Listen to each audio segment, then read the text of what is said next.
بصراحة يا أخوات، أنا ما أشعر بالذل والمهانة وحاسس حالي أصغر من دبانة. ليش يا حكمنا؟ إلى أنه كل ما دعانا الوالي فافوش لاجتماع عم تخبط نفسي، عم توضى باللبن. قصدك مشان قصة هالمستشار؟ إيه حتما، لأنه الناس يا أخي مقامات، وما بيجوز على الإطلاق إنه نقعد مع الحسالة على نفس الطاولة ونحن أخوات. صحيح يا طهماز، صحيح. يلي بيخلط حاله مع الخالة بياكلوا الدجاجات. فعلا يا جماعة، أمر هالوالي فافوش غريب جدا. أنا اللي بدي أفهم شو اللي محببه بهالمستشار الحمار. إيه ما بعرف، الوالي شايفه وما له مصدق، ودائما حاطه على يمينه بيناتنا، ومصر على تعيينه بالمجلس وناطر مرضاتنا. طيب إذا كان مستشار الوالي حمار وبهزة من راسه بصدق قرار، ضروري نحن ناخذ هالشي بعين الاعتبار. شو بتقصد يا مطحون آغا؟ يعني ليش نحن ما منوحد كلمتنا ومنعترض؟ شو الفائدة نعترض إذا كانت رغباتنا عند الوالي فافوش رح تنرفض؟ بس يا حتمل لازم نلاقي تدبير، لأنه هالشي أبدا أبدا ما بيصير. يا سيدي عم يصير، ومجلسنا مع الوالي فافوش ومستشاره مجلس حمير. فعلا يا حكمل، هالشي اسمه تعدي سافر على إنسانيتنا وطعن مباشر بكرامتنا. العم على الحالة، كل ما بنعترض على والي مهستر بيبعتوا لنا من القاسي تاني والي بزعبر. يا آغا هيك السلطان بده، والتعيينات كلها بتجي من عنده. بس اللي مستغربه يا طهماز آغا، شو الشيء اللي شايفه جناب الوالي بهالمستشار الحمار ونحن مالنا شايفينه؟ شو يعني عيننا غير عينه؟ يا مطحون فهمني، الوالي مجنون الشغلة واضحة، والجنون فنون والفرصة سانحة. بقى شو بيخطر بباله بيعمله. طيب يعني هالوالي مو حاسس بجنونه؟ ما بيزعل وبيتألم لهالقرارات الفافوشية الظالمة ولهالتصرفات الغاشمة؟ لا، وكأنه العالم نايمة. يا سيدي لو المجنون بيتألم بنوجع كانت الناس قضت عمرها بالصريخ. طيب والعمل هلأ؟ أنا فاير دمي من هالمستشار، وبصراحة يا أنا بهالمجلس يا هالحمار. والله يا جماعة أنا شايف ما رح يطلع بإيدنا شيء. ليش بقى؟ أنا بقول لك لأنه ياما استنكرنا وشدينا ونحن برات المجلس، وبس نصير قدام الوالي كلياتنا بنحلس. هذا شيء طبيعي يا حكم الآغا، لأنه مو من الشجاعة نسبح عكس التيار، ومو من الحكمة مناطحة الجواميس والتوار. طيب شو الحل؟ لازم نصبر وما نمل، وما بعد الصبر إلا الفرج، وليس على المكولك من حرج. هيك قولك يا طهباز؟ طبعا. أنا أول درس تعلمته بكلية العسس والشرطة هو الصبر على مهووس الحكم والسلطة. ولا تنسوا أنه من أبجديات السياسة هو التغزل بحكمة الولاة والساسة. الحق بإيدك يا طهماز، العين ما بتقاوم المخرز يا أستاذ. ها فلازم نستوعب هالوالي ومستشاره الحمار، لأنه بصراحة ما في قدامنا خيار، وما بتصور رح يصير معنا أكثر مما صار. هيك رأيك؟ إلا كان بعدين مجنون السلطة عطيه فرص ومجالات وفسحله، وبعلم الاحتمالات رح ينهار ويتهاوى على مهله. لذلك شو ما عمل الوالي لازم نقول له الله واسم الله، واكثر من القرد ما مسخ الله. وإن شفت الأعمى طبه، مالك أكرم من ربه. هات برازق وغريبة يا أغلو.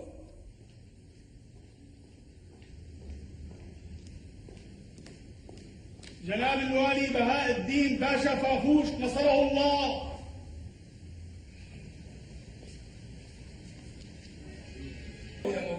نادوا لي بالعجل، قالوا له الوالي طالبك، واذا تاخرت مره ثانيه رح يعاقبك.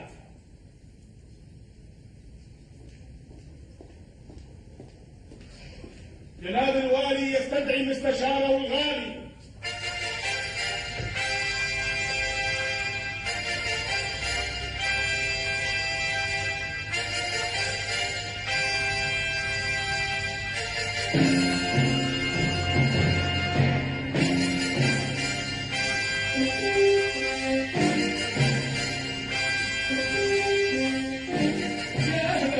يا اهلا بالمستشار الاكبر. ليش تأخرت عن الاجتماع يا ضرسان؟ يعني ضروري طالع لك فرمان بحضور الاجتماعات حتى يصير سعرك بسعر الأغوات؟ على كل حال تكرم عينك، وأهلا وسهلا فيك بين محبينك. شايفين هالقدر يلي عم يشر منا شر؟ شو رأيك يا طهماز؟ احكي بالعجل وأبدي رأيك. فعلا يا جناب الوالي، منظره بسر وكتفه راكب. على القافية، على القافية، احكي كلامك على القافية. حاضر يا مولانا. هيئة المستشار بتسر الخاطر مع انه حمار، بس هذا الحاضر. برافو طهماز، برافو.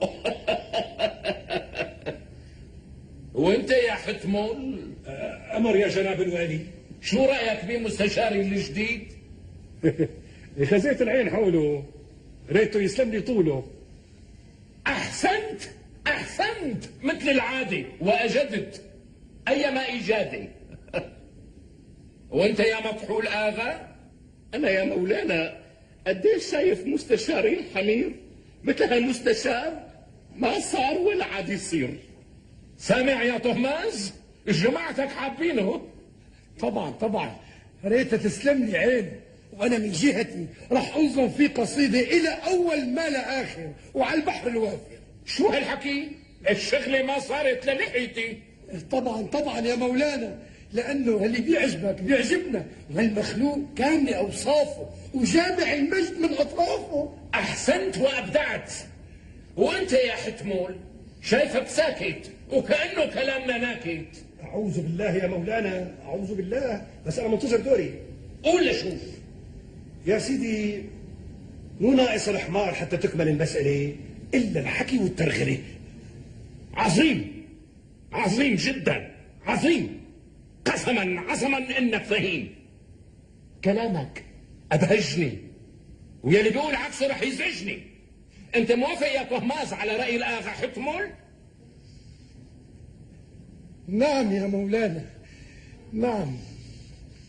وانت يا مطحول؟ يا سيدي كل شي بتشوفوا حضرتكم مقبول. ها اصبح يا طهماز بدي منك وباعتبارك عضو مجلس تعلم هالحمار فنون الحكي، ويلي بيساعدك بهكذا مهمة انه حمار ذكي. عفوا، شو قلتوا؟ مثل ما سمعتوا. بس يا مولانا، ما بدها بس اغاتي، انتوا اصلا معينين لتحقيق نزواتي وتنفيذ رغباتي.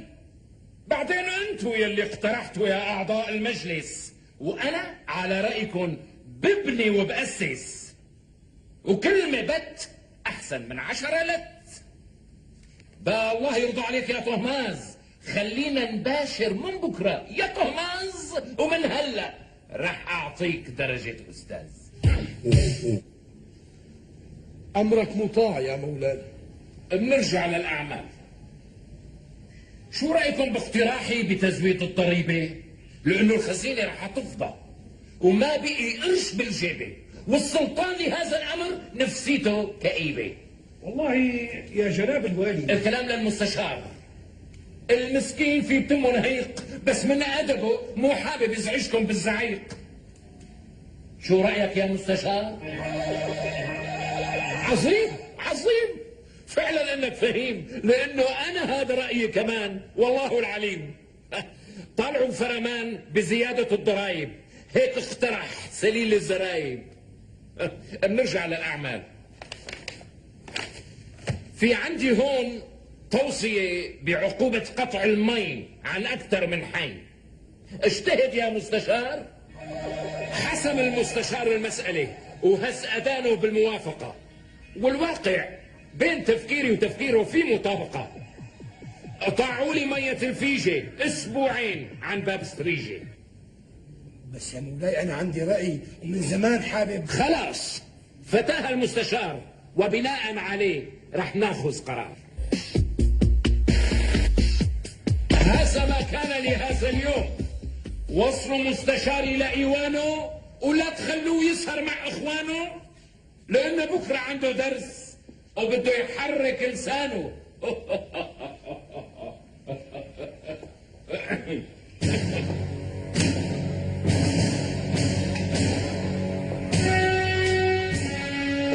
لعنك، شو هالبلية اللي جبناها لحالنا؟ إيه أنا بعرف. النبي سليمان عليه السلام عجز عن فهم لغة الحمير. وهلا شو بدنا نساوي؟ والله يا طهماز انت اللي كرست الموضوع مو نحن. أنا كلامي كان مجاملة، قام الوالي أخذ جد المسألة، هلا شلون بدنا نحقق المعادلة؟ فظاعة. كأنه ما عندك شغل حتى تقعد وتعلم هالبغي. شكلك بتطير العقل. لا تفكر يا آغا ولا تهتم، بكرة الوالي بينسى لحاله. لك شو ينسى؟ هالحمار مدلل كثير على الوالي، العمل كأنه مربي عصفور دوري. أنا عندي فكرة. شو هي؟ شو رأيك تاخذ هالحمار على السرك وبعد أسبوعين بيرجع عم يحكي ويلقط جرك. سلامة فهمك يا آغا، على السيرك ما بيجيبوا حمير، بيجيبوا فيل، نمر، ضبع، طاووس، أما حمار العين تصيبه، ما حدا تفكر يجيبه. العمل لكن محيرني إنه القطة ممكن تتكلم، العصفور ممكن يتعلم، السعدان كذلك والله أعلم. أما محيرني حمار يحكي، صدقوني من غير حكي. بسيطة طهماز آغا، بسيطة. انت استعمل ذكائك بتنفذ. شلون استعمل ذكائي والوالي على الدعسة وراي؟ لا حول ولا قوة إلا بالله. إنه شو كان بدنا بحكي الحمار؟ فكرنا نمدح الحمار حتى نتقرب من الوالي، قام جنابه أخذ قرار وتركني بهالمعمعة لحالي. على كل طهماز آغا، قوم اصحون ودور لك على شي فكرة، لابد ما الله يفرجها من هون لبكرة.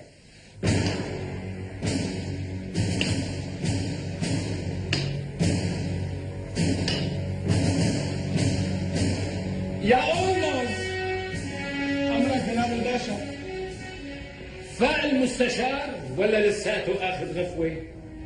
فضحوي بس هلا آخذ غفوة. عظيم. حطيتوا له فطور؟ يا رانجي وشمندور. ليكون ما شبع. كلا وحاشا يا جناب الباشا. عظيم. روح نادي لي إياه بالعجل، قل له معلمك طالبك. أمرك مولانا.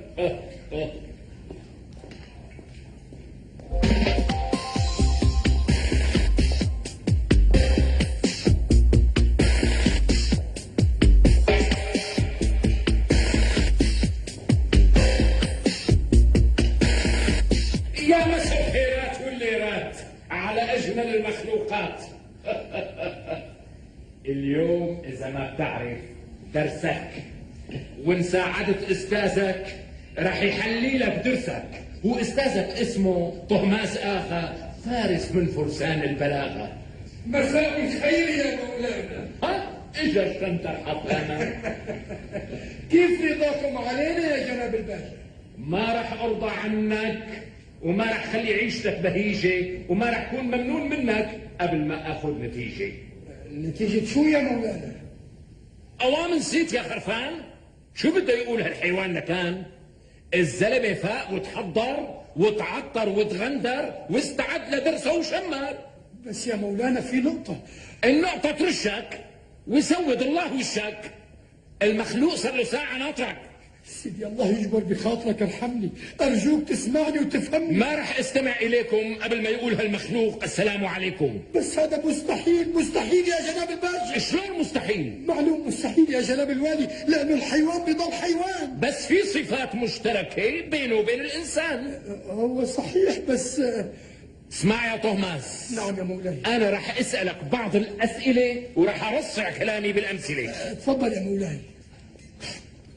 هالمخلوق نعم. بيشعر ولا ما بيشعر؟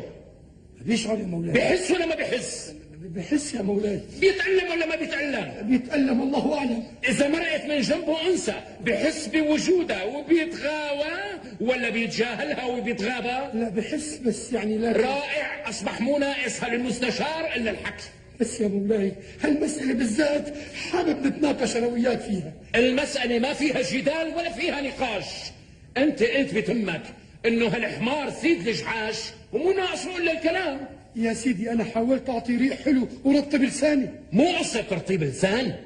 الأمر وصل للسلطان والسلطان ناطر الحكي واللقش من هالجحش وناوي يكرمك بكم قرش. سيدي الله يخليك، انا مو قد الحمله وبعمري ما فكرت بالعمله. بس الكلام يلي قلته قدامي محسوب عليك تقبر عظامي. سيدي انا لما اخراس وبلع لسانك. امرك سيدي. شوف يا طهماس، انا ناطر الحكي من هالكر، يا اما اذا ما صار بنفيك لديار بكر. سيدي انا ما رح اتصور رح يصير، لانه بعمرها ما حكت الحبيب. لكن كنت عم تضحك على الوالي فافوش يا بندوق. كلا وش حاجه، كلا وحاجه يا جناب الملك. يا فاروق مولاي ارفعوا لي طهماس على الخازوق. يا مولاي لا تنسوا انه انا اغا بالمجلس وولي لي حصانه. انساني اياها هلا واعطف رماني. يا مولاي ارحمني يا مولاي، ارحمني يا مولاي.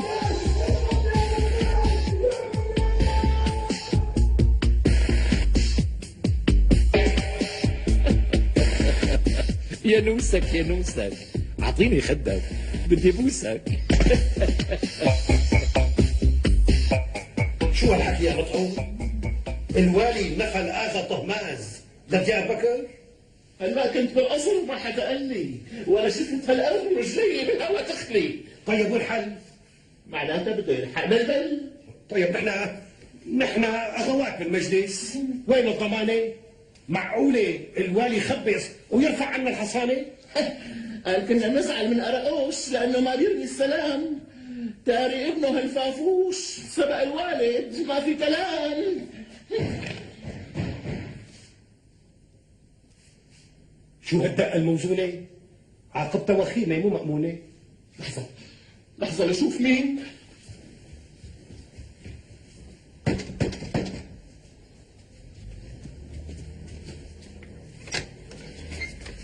يا اغا مطحون، مطلوب منك مسؤولة عن الوالي فافوش.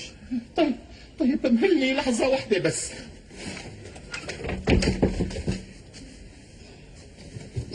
سلوا لي حماري، سلوا لي حماري، حشيش ما بياكل علي أغاني. سلوا له حماره، سلوا له حماره، حشيش ما بياكل رافع من خاره. الاغا مطحون يطلب المسؤول. خليه يدخل على طول. يا جناب الوالي سلاما، شعورا واحساسا وكلاما. حلو هالكلام، حلو ما أجمله، حلوة مقدمتك، وطالما شاطر بالحكي بدنا همتك. بخصوص شو يا صاحب الوجه الحسن؟ بخصوص الحمار أبو رسن. خير ماله؟ ماله؟ عما يقول لحاله آن الأوان أني أحكي مثل الإنسان. بس هالشي يا مولانا مو ممكن أبدا. أعطيني حجة وسندا. يا مولانا الإنسان حيوان ناطق، بس الكر حيوان غير ناطق. فعلا أنك منافق. أعوذ بالله يا مولاي، والدليل أنه أفلاطون قال الإنسان حيوان ضاحك، بس الكر حيوان غير ضاحك. يخرب بيتك شو ممحك. لا قدر الله يا مولاي، لأنه الضحك بالكلام من صفات الأنام. يا سلام. لك الضحك مو من خصائص البهائم بالتأكيد. والله يا جناب العالم منكم نستفيد. العفو يا سيدي. وعلى هذا الأساس فلا يجب أن يتعلق ذهن هذا الجحش بالكلام، ففي هذا إساءة لبني آدم، وأي إساءة. لا لا لا لا لا لا, لا. وأنا كل فكري نعلمه الكتابة والقراءة. لم ممكن يا مولاي، لم ممكن. وما هي حجتكين؟ الشاعر التركي قال تعلم يا فتى فالجهل عار، وليس بالجاهل إلا الحمار. أكيد الشاعر تركي. يا سيدي لا تدقق، الآداب متداخلة بين الشعوب، الأتراك بيسرقوا منا والمسألة بالمقلوب. هلأ كلمة بت ولا 10 لت. بدي إياك تباشر بتعليم الحمار الحكي والقراءة والكتابة والأشعار. سيدي بقدم لكم اعتذاراتي الشفهية، لأنه هالشي ما حصل بتاريخ البشرية. لكن شلون قلتوا لي الشغلة منتهية والحمار رح يحكي يا باللغة العربية يا بالأحرف التركي؟ مجاملات أفندينا، مجاملات من باب التزويق. لكن نحن رح نعمل عقوبات وننجر لكم خوازيق. يا فاروق أمرك مولاي. خليه يفوت بهاللقلوق أكبر خازوق بالسلطنة عقابا له على الملعنة. أمرك مولاي. صبرك علي صبرك ولا حرف. الله ألهمني أصف لك عمرك. سلوا لي حماري سلوا لي حماري حشيش ما بياكل علي وغالي. معقول هالحكي اللي عم تحكيه يا تمام؟ والله يا وسيلة أنا هيك سمعت. من مين سمعت؟ مو ابن عمي دهان بأصل الوالي، شاف بعينه وسمع بإيده. الآغا طهمات صار بديار بكر؟ لا أرجع على البحر. لكن يا وسيلة لكن اللي بده يلعب مع الأب بده يلقى خرابيشه. قال شو؟ قالوا للوالي رح نخلي حمارك يحكي. لك يا والي هاد والي مو لعبة، يعني الكلام معه لازم يكون محسوب وجانبه ضروري كتير يكون مرعوب. ايه وهو الثاني على هالظلم، يعني حدا بيحط حمار بين الزلم؟ بس لا تنسي يا وسيلة انه الوالي نص مجنون، بعدين كل الولاة اللي يجونا مجانين، ضروري نحط كعارنا بكعارهم ونطلع لهم جنانهم. قلتك يا تمام، الوالي مسلح، السلاح بايد المجنون اللي بيشرح. لك طبعا. شو صار هلا بالاغا مطحون؟ الثاني طلع مصدوم، حط راسه براس الباشا وبده يفوش عليه. وينه هلا؟ عم يتبرجع على الخازوق وطلعوا عليه اشاعه انه توفى باسطنبول. هلا ارجع على الاخره. الهي تجينا بالظلام وتبعد عنا اولاد الحرام. لكن يا وسيلة لكن المكولك بده ينكشف ومهما تخبى تحت لسانه بده ينعرف. ايه دنيا تاكل محلي ولا ام بجري؟ نفسي طالبة الحلو، عندك جلو؟ يخرب ديارك وينقطوا كرارك ويسمعني أخبارك بجاه الحبيب المبارك. مثل ما عم بقول لك يا سيدي، والله ما بيطلع بايدي. لكن ليش صفيت مع الأغوات وقلت لي بدك تعلم الحمار لغات؟ سيدي دائما المسؤول له رغبات ولازم نسايره، وحتى نعيش بثبات ونبات لازم لا. لك معقول هيك تعمل يا أخي حتمول؟ مالي عم صدق. سيدي انا تعلمت في الاسيتاني اني ما اقول لا للوالي ابدا، وهذا مبدأي الاساسي. ليش؟ حفاظا على راسي. يعني يا مولانا اذا قلتوا لي الحليب اسود بقول لكم مثل الكحل، واذا قلتوا لي الثلج اسود بقول لك مثل الطحن، واذا قلتوا لي ميه البحر حلوه بقول لكم مثل عسل النحل، واذا قلتوا لي من قال قوالك إلهي؟ يعني بالمختصر كنت عم تضحك على ثقني. معاذ الله يا مولاي، بس انا كنت عم بستعمل بلاغتي، بس من هلا ورايح رح اغير سيارتي. ونحن من هلا ورايح وحفاظا على راسك رح نخزقك من قاعدتك واساسك. يا فاروق. يا مولاي.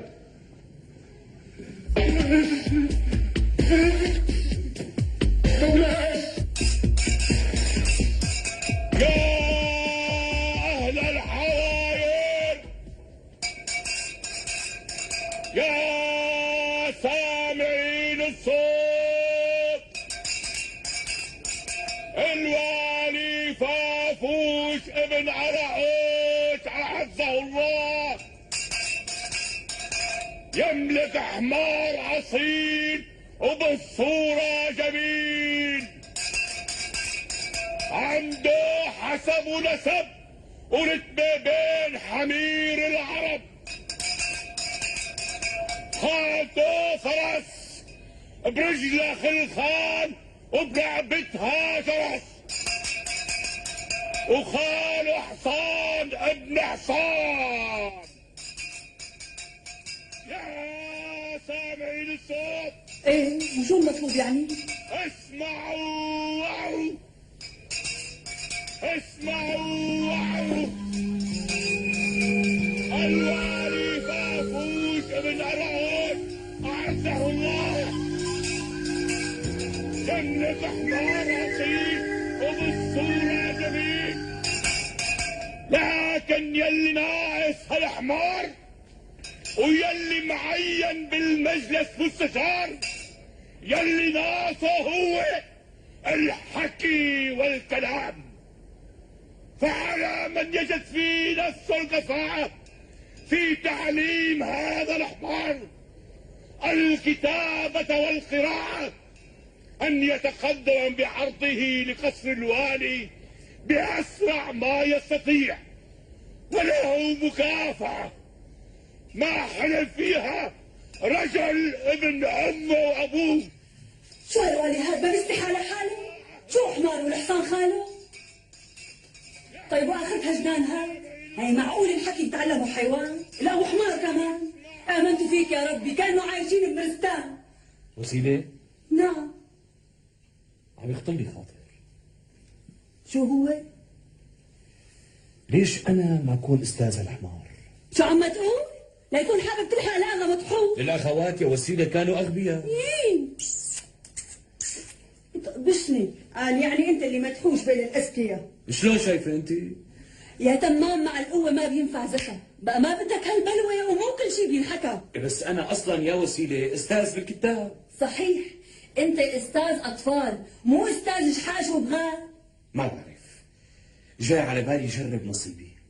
شلون تجرب نصيبك؟ يعني ضروري منية تصيبك؟ بعدين بتكون مجنون أكثر من الوالي التركي إذا خطر لك إنه الحمار بيحكي. بدي خوض هالمغامرة، بدي خوضها. إذا بدك تخوض خوض، بس خايفة تروح وما ترجع. لا، لا تخافي علي، راح أحوم مثل البعوض، يعني على وش المستنقع.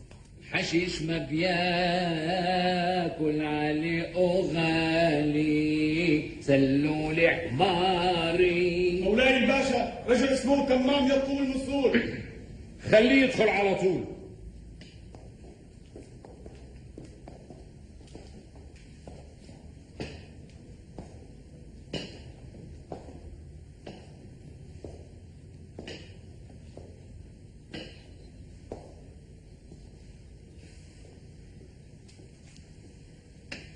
سلاما سليم أرق من النسيم على القلب العليم. مدخل جميل، أهلا وسهلا. الاسم الكريم؟ أنا اسمي تمام المسوتي. شو أنت أصلك بيروتي؟ لا يا جناب الوالي، أنا شامي ابن شامي وأصلي من الميدان. إيه ما صفي بالميدان إلا حديدان. ما فهمت يا مولانا؟ يعني كل يلي اجوني مشان يعلموا الحمار راحوا دشوه، وعظامهم صارت رماد وصفوه. المهم مولانا، الغزية لوينه؟ ريتها تسلم لي عينه. من هاد؟ حماركم الغزية. ليك وينه؟ بأرض الديار عم يخيل. السلام على الحمار الغالي يلي قيمته من قيمة جناب الوالي، وكل شيء على بابه بيشبه اصحابه. شو شايفك عم تناقشه وتلاغيه؟ شو انت بتفهم بلغة الحمير؟ طبعا. هي المحروس ردلي التحية باحتشام، برمشة ساحرة من جفنه، وحنالي باحترام شقفة صغيرة من طرف اذنه. عظيم جدا، رائع. يعني انتوا تفاهمتوا على بعض؟ طبعا، اثنيناتنا بنمشي على الارض. وممكن تعليمه؟ ممكن. وممكن تفهيمه؟ ممكن. وممكن يحكي؟ ممكن يبكي. وممكن يقرا؟ ممكن يكتب. وممكن ينط مثل الزندق. وممكن يسبح لحاله بيسبح. وبيقدر يغني احسن مني. وبيكتب شعر مثل البعر. وبيقدر يرسم على اللوحة بيرسم. وبيقدر يخطب. بأيد وبيشو. بيحافظ على النظافة. بيلبس جرافة. بيقدر رشحه آخر. تقدر تعينه شيخ الصاغة. أنت مسؤول عن كلامك. قدامها الحمار وقدامك. عظيم جدا، عظيم. شو طلباتك؟ الحقيقة عندي طلبات، وأرجو من جنابك إنك تفهمني. هات لشوف عن مكشوف. مولاي الحمار، ولو عملته مستشار بضل بهيمة من البهايم، والحمار بالذات أغبى من غيره بألوف المرات. ايه وشو المعنى؟ شايفك رجعت بكلامك. بالعكس، أنا كل شيء قلته مسؤول عنه. الحمار رح يتعلم وراح يحكي ويغني ويتكلم، وممكن يصير سفير لجنسه وأنصل فخري لنفسه. بس المسألة بدها وقت. قديش يعني؟ أنا لحتى أكون صريح معك بحتاج ل10 سنين، وبعدها بسلمك حمار بالاسم وزلمة بين الزلم. 10 سنين؟ مو كثير يا مولانا، الإنسان بده 16 سنة لحتى يتخرج من المدارس والكليات، بقى اختار ال10 سنين على حمار. أحسنت. يبدو كلامك واقعي. مولانا، من جهتي أنا رح أعلمه ابتداء من طه حسين وانتهاء بالرافع. إيه هيك؟ أحسنت. هذا كلام معقول ومنطق مقبول. ومن بكرة رح خصص لك بالقصر جناح ومخدع إلك وللحمار. بتجوز انت يا تمام؟ ما باليد حيلة ومرتي اسمها وسيلة. غيره شو طلبك؟ ما بخفي عنك مولانا، يعني المصاريف كبيرة والكلفة مدللة. ليش لحتى تبحتر؟ كل شيء هون بالقصر متوفر. يا مولانا الأغذية لازم تكون خاصة. كلامك ضيعني. شو لازم يفطر؟ فهمني. فستق ولوز، والغداء؟ بندق وجوز، والعشاء؟ مانجا وموز، وإذا انتخم؟ من شربه كازوز.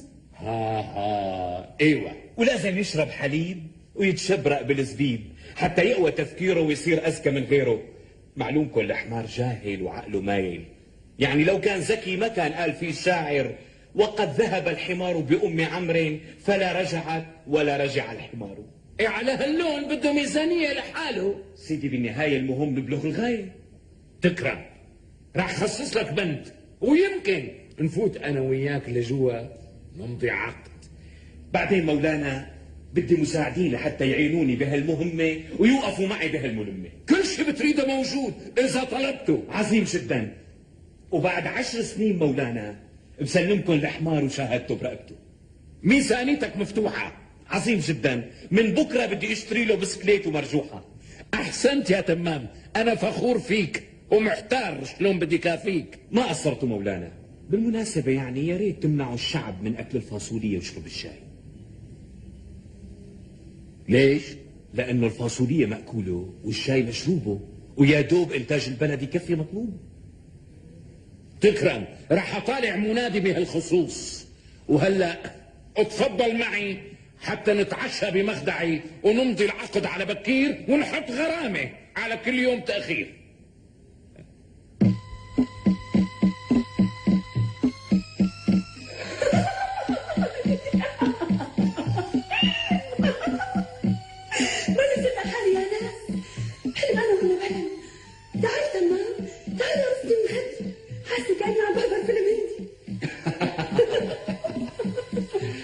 لحتى تعرف يا بعدي انه عقل جوزك شغال ما بنصدق. هلا لا تخبص بالقصة ولا تخمس برات الصحن. خليك تضرب بالقصة ولا تفتح الحنفية برات الجرن. مري وسيلة خلونا. يلي ما بيروح من بالي إن شلون هيك فتت بالوالي عبر بخنوس، شلون بكره من القصة هي رح تنقص. يا وسيلة خلينا هلا مرتاحين، يعني لسه قدامنا 10 سنين رح نعيش فيهم مثل السلاطين. ليش الوالي غبي حتى قنع بهالسهولة؟ طبعا لا، بس جوزك ذكي وصاحب حيلة. هلا بدك تقنعني انك رح تعلم هالحمار؟ أعوذ بالله، ما في شيء. يعني كنت عم تكذب هالوالي؟ يعني في شيء منه. يا ويلي يا سواد ليلي منك يا تفنى. ليش بقى؟ يعني ما بتخاف تنقضى المدة ويطالبك؟ وتنقضى بحفظ القرود. لا بتخاف يخوزقك على شيء عامو؟ عايش يا قديش لينبت الحشيش. شو قصدك؟ مثل ما سمعتي. يعني مالك مهموم؟ لا. مالك خايف؟ لا. مالك مرعوب؟ ابدا. لك شو انت مجدوب؟ اطلاقا. لكن شو يلي مبرد قلبك؟ فهميني يا وسيلة، هلا نحن مو قدامنا 10 سنين. بلا يا ستي بهال10 سنين